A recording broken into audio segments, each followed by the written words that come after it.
A lot of our conversations haven't been centered around like in-game stuff like that.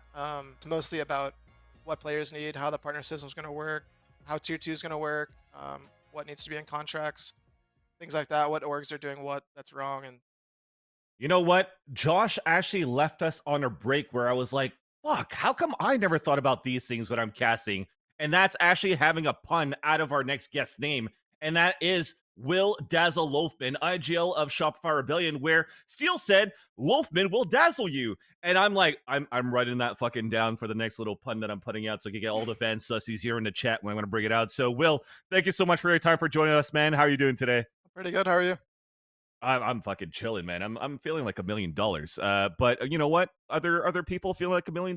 Probably all those teams are going to be part of this partnership program very soon. So I want to get right into it. Let's actually talk about that a little bit more because when we had Steele join us previously before the break, we talked about the Players Association. We talked about the path to pro and maybe what the pro players had in terms of conversations into what we want to see come out of Riot to support these aspiring pros or the current pros. So give me a little bit more details about this player association. What's different from Counter Strike, from the CSPPA, or what's similar, or just details about it? I think the biggest thing is honestly, well, it's not like Counter Strike in the sense that we're franchising, Hmm. but it happened really fast. I mean, there's franchise games right now that still don't have a players association. I'm not sure what. I Hmm. think Overwatch. And I know League of Legends had its own issues getting that started. So I think Hmm. the fact that it's happened so quickly and it happened before the franchising process started, I think that's a pretty big difference, and Hmm. it's really good to be honest. Yeah, yeah, yeah. So was it just Riot approaching you and approaching people like Vanity, being like, okay, well, what's your thoughts and what's the vision that the pro players currently have into what's sustainable as a pro? What do we need to help out aspiring pros? Or was it just like a long list of laundry, like a long laundry list of you and Vanity and other players getting together to talk about this and present this over to Riot? I think the biggest thing was actually tailored, taking it kind of on himself to make this like Tailored, happen yeah. faster. Yeah. And he got the group of players together that would do it. And there's more than just a couple of names that I know George posted or whatever. There's more Yep. players in that players association too. So there's a lot of things, stuff that needs to be guaranteed in the contract, things like that, as well as a lot of like input on tier Hmm. two, what needs to be in tier two, what they need to have to keep orgs like mine interested in Valorant if you're not going to be a part of the partner process. So Hmm. a lot of work with that and stuff, and it's been going pretty well. Were those met? For the most part, I think, I mean, honestly, I was a little like, at the beginning, I thought maybe we're not going to have any impact, or is there even a point in doing this? Mhm. But I think they've heard a lot of things we've said and a lot of suggestions we have. So it's been pretty good. Awesome.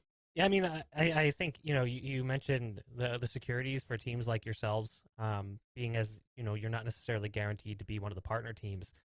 When you were on LG and that whole thing just came to a grinding halt when they dropped the team, not only how did that happen, but how did you find out? Was that just kind of like, oh hey, by the way, like we're releasing the team, you guys are no longer a part of Luminosity, or did you have a little bit more heads up that LG was potentially bowing out because of what was coming with partnerships and them not being included? I would say we had a little bit of a heads up, not Mm, much, mm. compared to when the announcement went live, but I think we kind of expected it. I mean, Luminosity is a big brand, and they've been in Valorant from the start. So at the beginning of the process, we were pretty confident. We're like, okay, LG can get far in this. Maybe we're not partnered, but we're gonna get close at least. So it was a little bit out of nowhere that they're like, yeah, we're not gonna make partner. Your guys are dropped. We're gonna try to sell you. And then Mhm. yeah, a couple days later, the announcement went live. So yeah. Do you feel like Shopify is a little less concerned about what that looks like? Like you mentioned the securities, but Shopify being like your new team, the new org that picked you up, are they aware like, hey, next year's going to be a little bit different than this year, and how does the org kind of work with you guys to make sure that's going to kind of be fluid? Yeah, I can't stress it enough, and I'm not just saying it because they pay me. This org is like incredible. They're actually a tier one org. They care so much Mhm. about us, and they make us comfy no matter what. So I can't say enough good things about them, and they want to stay in Valorant even though they didn't make the partner. And I think with the news today, that there's some semblance of like a promotion system. I think that's pretty good for them. They're happy about it, so yeah. I just want to actually go back to the topic from before that we were talking about with the Players Association. So, you guys have like started this and it's North America based. Is there going to be anything like that that's going to start including European players? Do you plan to bring in like representation for Europe as well? Or do you think they'll maybe like do their own thing and you're just going to stick to NA? I'm not completely sure. I forgot if Taylor had said anything about him trying to start it in Europe, but right now it's just a North American thing. At least Hmm. everybody that's in our Discord or whatever, it's all just for North America. So I haven't heard anything for that. I hope they do set it up or all the regions get something like this because I think it's super important. Even if you're just getting like small stuff for the players done and not doing any groundbreaking, like changing the format of anything like that. I think it's really Hmm. important to have that like line of communication. So hopefully they adopt something similar soon. Awesome. Yeah.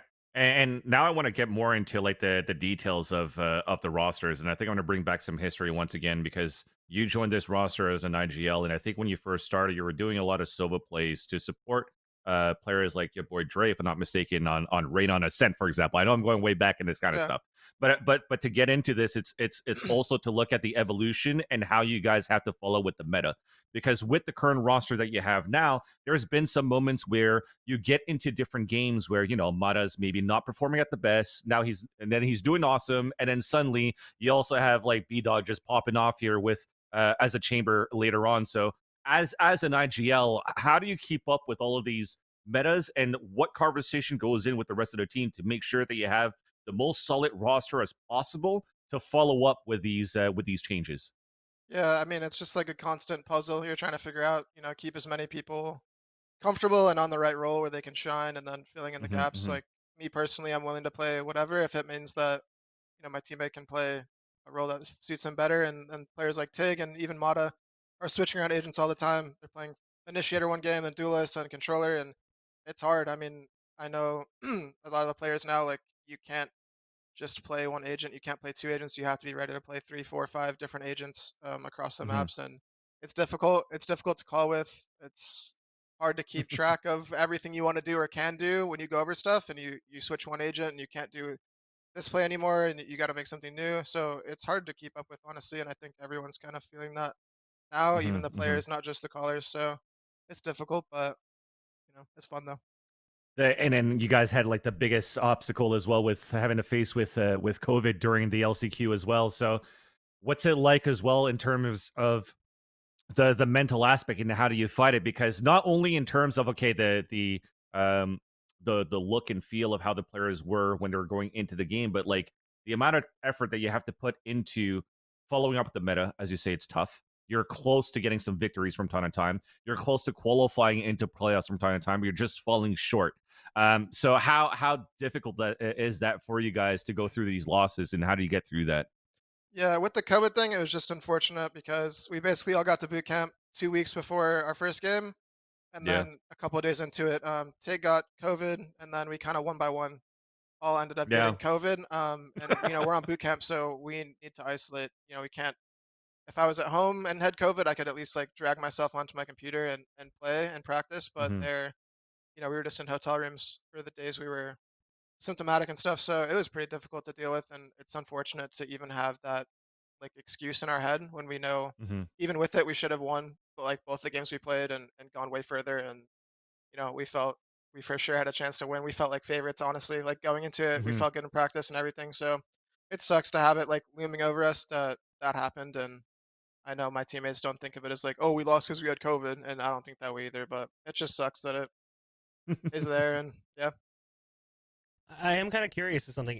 When your time in CS, like I got the luxury of covering a lot of it, but you were always nipping at the heels at the pro division. It felt like your team was always like just just right there.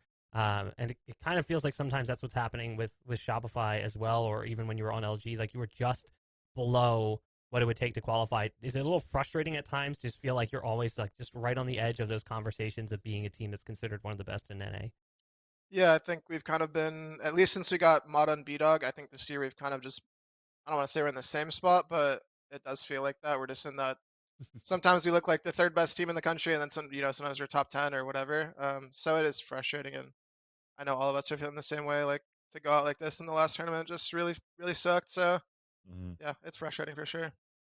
Do you find that as a relatively experienced player, you often take on some of the responsibility of helping, like, take some of the younger players through that experience of not letting it affect how you go about things when you move forward? You know, because I can imagine it'd be really easy to just let your frustration completely overwhelm you, and then the way you play and the way that you approach practice and whatever gets worse, and it becomes a negative feedback loop. Do you ever take on some of that kind of personal responsibility just because of the experience you have? Yeah, I try to, and I have Moose with me too, who has the same, if not more, experience as I do, like competing Counter Strike. Mhm. So we try to do what we can to help them. I think a player like B Dog has had like so much growth, and I don't take you know credit for that exactly, but I feel like him being around players like us, it's helped him a lot, and I think it shows in his gameplay. I mean, this kid is just a menace. So um, we try to do what we can to help him out and stuff like that. I definitely Moose was one of the menaces too in that Yeah. match against Sentinels because for one of those games where you guys are playing with COVID, especially that fracture map, both Moose and Mata on the previous map on Breeze, like they it looked like nobody wanted to go home in that matchup against Sentinels. So again, another one of those moments where it's like so close yet so far, unfortunately. And you know, after that you're pretty much done for the LCQ. And then we have a little bit of like a tease of what's going on between like this off season where Riot announced potentially like a reignition series going on from after champions in September up to December. Do you have any more details as from a player's perspective or from an org if you had these conversations right of what's about to happen?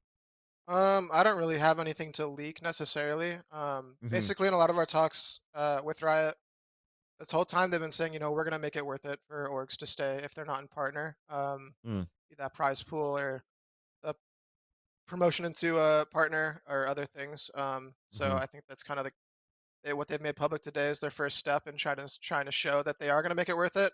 Hmm. And I know there's more to come and there's more info to come, but I don't really have the exact things or anything tangible to Hmm. say about it, and that's not just because I can't say it. It's because I actually just kind of don't. Of course, of I course. don't know, and I think they're also still trying to like flesh every detail out because it's still Yeah. pretty early. It's months away, so yeah, there'll be more to come for sure. Yeah, it's all the management, I guess, as what Josh was talking about before. It's like you guys are focused on just playing the game. What's going on within the behind the closed doors of like the business suits is going to be left for that as well. But it's also quite interesting though that if it is going to like if Riot actually did tell all the organizations in some way, shape, or form that you're going to make it worth it to still have teams in and organizations rather in tier two decide to pull away from that is kind of interesting to hear that from your perspective as well. But Mark, I think you had something to say as well. Yeah, I mean, I'm just kind of curious, like, you looking at the information that came out today regarding next year and what the competitive circuit's going to look like. I mean, are you happy with what Tier 2 is looking like? Are you concerned that maybe it's not going to be as viable for the teams on the outside of this partnership program?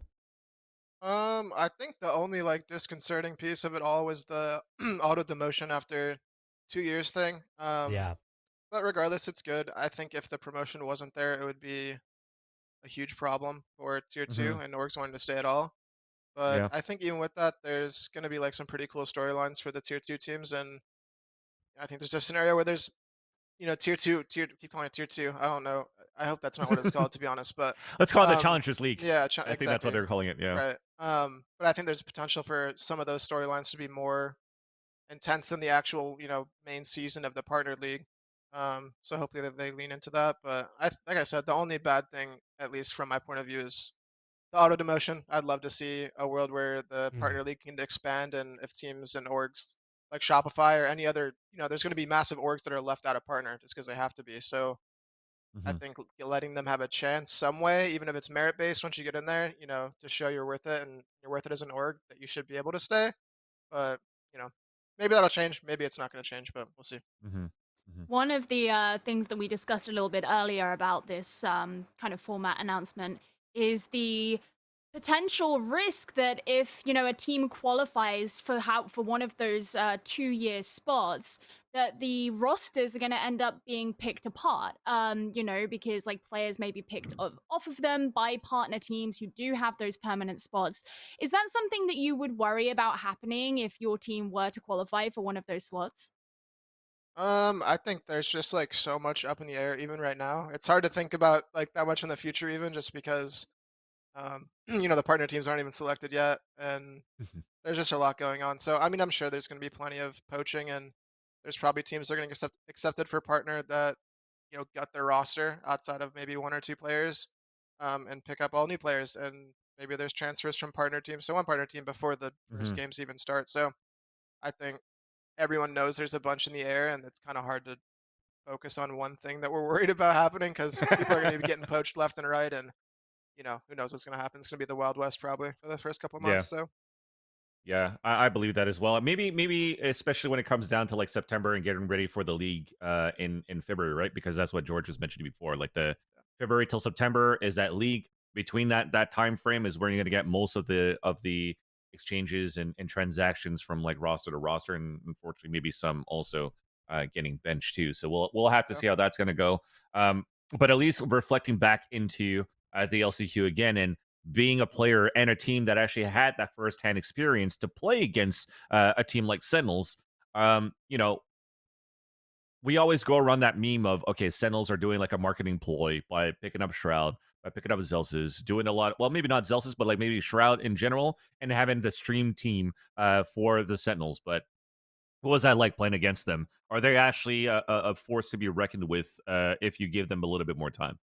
I think I said this in like the Riot had me do like the pre-interview or whatever for the game, but Hmm. I thought the Shroud pickup was like maybe a marketing ploy, but the Zelsis pickup was like insane. I think Hmm. that was like actually the exact player that they needed. Hmm. So it kind of like counterbalanced itself where maybe Shroud is too inexperienced to be thrown into it. I mean, he played pretty well against us, so I can't really talk shit or anything. But I thought Zelsis was like that balanced out any like troll part of playing with Shroud because Hmm. I think Zelsis was like a huge pickup for them. So um, it was fun. We knew there was gonna be a bunch of viewers. We were all excited to play the match, even though it was right after that tough C9 game. It was like quadruple every Yeah. time that we lost versus them. Yeah. So I don't think my teammates weren't even thinking about oh we're playing Sentinels the Shroud, all the viewers, whatever. No one was thinking about that. But for me it was fun to get the It match either way. It almost always feels like when there's a match with Shopify Rebellion on Fracture, you know you're in for fucking something amazing as a match. Yeah, something about it. I don't know what it is. Gives me gray hairs though. Yeah. I mean, I do want to ask, like, you came into the LCQ obviously super confident. You thought you guys were going to win it. No team comes into anything like that and goes, oh, we're going to get second place. It's going to be great. No, everyone came in wanting to win. But if you were going to lose to anybody, who did you think it was going to be? Um, Throughout our year, we've like really liked the CS matchups, the teams that have like a bunch of CS players on it. I don't know if it's me or my teammates or what, but it's just for some reason a bit easier to play because it makes more Mm, sense. So the teams like Guard and FaZe are the teams I'd rather have not played. So we liked our bracket, we liked our chances. I don't know if there's someone we could lose to. I guess 100 Thieves and Guard because they made it through, but there was no one we wanted to lose to, and we were happy to play C9 off rip. We assumed that they probably didn't want to play us because we had just beat mhm. them and they think we're good. So we were happy with the draw and yeah, Yeah. just unlucky, I guess.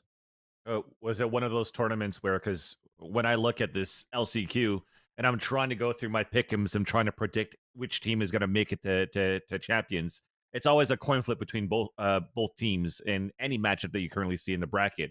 Do you feel that it was that way as well when it comes down to um, you having that experience to scrim/play against all of these teams? Because Hayes talked about sometimes on an off day any team could win. Is that really the case? I think it's definitely the case. There was some stat like I don't know how many days in. It was maybe from the first weekend of LCQ. Like the biggest map win was like a 13-8. Like that was Mhm. the biggest Mm-hmm. gap in like this. There's just a bunch of 13-11s, overtime games, just constantly. So whether it's that NA is bad and we're just scrappy, or that we're all just actually that close, I'm not sure. But yeah, I think outside of Optic and probably XSET, everyone is just so close, and Mhm. there even those teams when they play it, it's close. It's just I think they have a level of consistency that's like maybe unmatched a bit from the other teams. So yeah, it's crazy close between everybody. Were there any teams whose performances surprised you in a negative way? Ours, That doesn't count. Pick someone else. um, maybe C9, but I think they're still maybe struggling with the roster move. But once they beat us and Vanity was playing like so well individually, I thought that they were gonna just steamroll, to be honest. But they didn't. So maybe them. But I think everybody else played pretty well. Sentinels Mhm. was shocking. They played pretty well versus 100 Thieves too. Um, I don't know if there's anyone that did that bad. I thought Energy looked really good, and they kind of went out pretty early. I guess I had them going far. Um, but yeah, not really. Awesome. Well, at least we actually have a little bit more of an update as well as to what we're discussing in terms of like player transfers and whatnot. And there's actually an article that came out earlier today from Esports that talks about any team that actually also moves up to the tier one level, the partner program or that league. Then these rosters and teams will also be safeguarded, where you can't get poached. You're really sticking with this roster for that whole league for that whole season until you have basically a window where all these transactions could actually happen in what we call the off season. And I think that's probably something that's been going on anyways during, like, for example, the Overwatch League or something like that as well, where within the league in itself, that's a locked in period. You play with that, and then you see what happens as well. So it's nice to see that we have a little bit more of that similarity from like a franchise league versus the partnership program that we currently have or that we're about to have with Riot overall. So with that said, I want to continue on with that question too into the league into next year. The conversations may be of to what was needed to be able to be part of that partnership program. Did you have any type of like conversations with Shopify Rebellion as to like what was the expectation out there coming from their conversation with Riot? There was a little bit. I mean, I we kind of got some inside info, I guess, from the Players Association about what they were looking for, but Mm, it wasn't that much.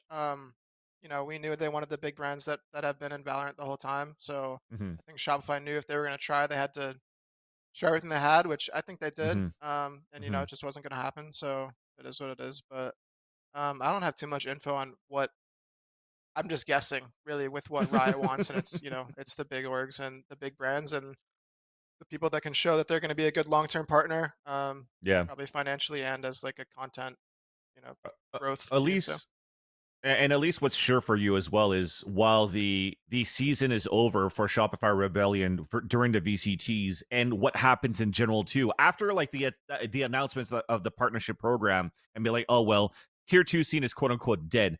We almost saw like all the memes coming out of like the tweets of the pro players and the organization saying, well, there goes our scrim schedule, there goes this, that. Is that really what happened once this was announced and you thought that the tier two scene was pretty much donezo? it was just like interesting timing because a couple orgs got dropped, or it's a couple teams got hmm dropped, and then it was so close to LCQ that a lot of teams stopped playing each other. If you're in LCQ, you're hmm probably not scrimming versus LCQ teams every day. I know some Yeah. teams kind of kept doing it no matter what, at least maybe until a week before. So yeah, it was a scenario where like so many of the tier two teams are either dropped or they're taking a break because they're not in LCQ and it's already kind of that player break thing and there's not much else to hmm play and then you can't play the LCQ teams. And then there's the scenario of split where split's out of the map pool in competitive. And if you're not playing an LCQ team, then you can't play split, so no one's practicing split. And I think that's why the map barely got played. I don't even know how many times it got played in LCQ, but um, yeah. So the practice was a little rough before. Yeah, yeah. So yeah. Yeah, man. We have our Probably three zero. representatives for champs. We have Optic, we have XSET, we have 100 Thieves. Do you feel like those are the three best potential teams to take the crown? Like, are they the best possible representatives we could have? Obviously, aside from your own team. Yeah, I think Optic exit for sure, and then 100 Thieves. You just have to see whether they got it on land. Basically, I think they've looked super good, and they're Hmm. just like right now. It's two of them just pop off every map, and it's just like pick two of them, and two of them are gonna have a good game every map, and that's how they played in LCQ. So I think if they got the confidence, if Derek is clutching 1v1s and 1v2s left and right, then they were gonna be the best, the third best representative for us. So I wouldn't mind seeing guard there either if it wasn't gonna be us. I think they could have probably learned from their last experience Mhm. and done some work. But no, I think we have three pretty solid representatives. How do you feel about 100 Thieves having quite a lot of young, less experienced players and now going into champions, and this is going to be a lot of their first foray into that sort of environment. Do you think that's going to be something that they can overcome with the support of the more experienced people on the team, including the support staff? Or do you think that that's going to end up as like a God at Masters 1 kind of deal? I think something that's like super important when you're playing on LAN, like I said it when the guard was at Masters One. It's like they need to come out and you need to just like win a map or a series like really strongly. And then once you do that, it's like okay, you get it now. And I feel like to me at least it hinges a lot on that. If they start slow, kind of get in their own heads, it's going to be a problem. But hopefully, I mean, Sean, their coaching staff is really strong, so I would assume they're going to be fine in that department. But I think it's super important to like you just got to start out and you got to get that first series win. So Hmm. if they do that, I think they're gonna be fine. And I guess I want to get back to you were talking about the guard. That would have probably been a good representative as well for champions. How'd you find their improvement from stage 2 into the LCQ? Because again, as you're somebody, if you're somebody that's just like a you don't get into the weeds of theory crafting and finding the meta for a team. You're like, oh, okay, well, side players still playing a jet. Oh no, we have net playing a breach, and then suddenly the composition doesn't look like they're following a meta. So what's your take into the guards improvements here? I don't know what happened because they honestly, I mean, I know they changed their comps, but they looked like Hmm. how they did in stage one. Yeah. And like stage, I don't know what happened in stage two for them, but they look like the players were doing what they were doing in stage one. So I don't know if MCE said some crazy shit or what, but they all like just refound themselves. Like Trent's just destroying everybody, and Saya's going crazy.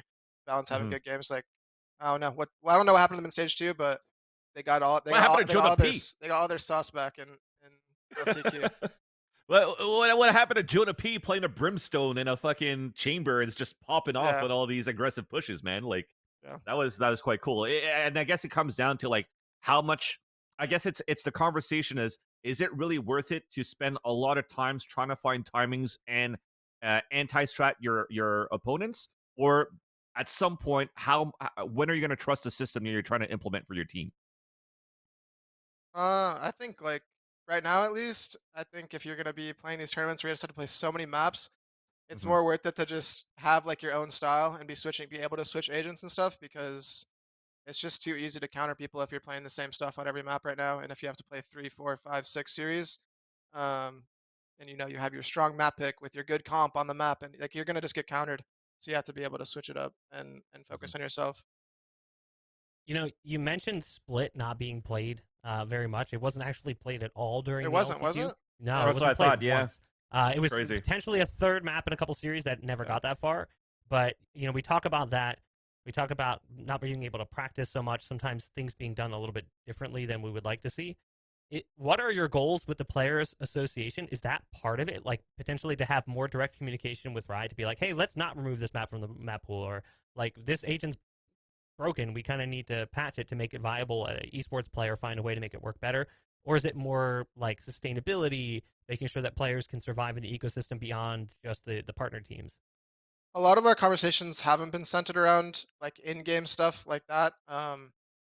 Sometimes we've spoke about it, like little things about maps or agents, but almost like none of our Mm. conversations is about that. It's mostly about what players need, how the partner system is going to work, how tier two is going to work, what needs to be in contracts, things like that. What orgs are doing what that's wrong, and things like that. So we haven't gotten a chance to talk about in-game stuff like that or formatting issues, which hopefully we will down the line. But it's been kind of a I don't want to say shit show, but it's just the last year they're doing this format. So I don't know if people are so focused on it. It is what it is this time, and next time hopefully it's a little bit easier for them to deal with, and things like that don't happen.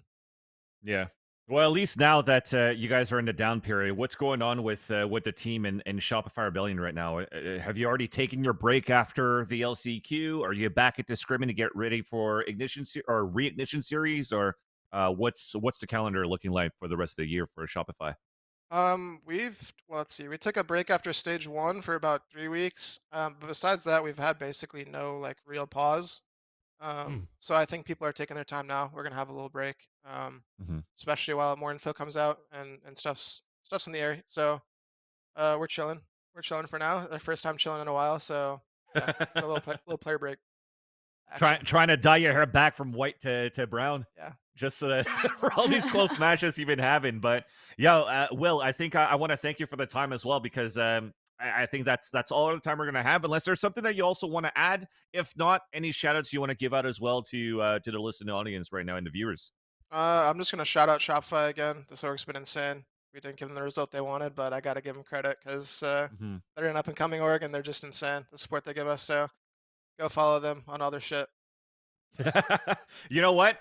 Even if you didn't give the best results that you wanted, which is actually to win, I think you guys delivered a perfect and amazing series against clouded orgs such as Cloud9 and Sentinel. So I think you guys should At be least we proud of got that. And exactly. So at least you should be proud of what you've been running throughout the whole season, throughout the whole year, despite all the COVID, all the changes in the roster going into the qualifiers. You did your best, and I think it's only upwards from here. So I'm looking forward to see what's going to happen with you guys going into the next year and what you have in store with Shopify Rebellion. So thank you so much for that, Will. And I think with that, yeah, we're gonna thank also Gio and Mark. Hopefully you guys had a good time on the show today. Putting you on the spot, Mark, what was it like today to make a comeback here on Valoranting?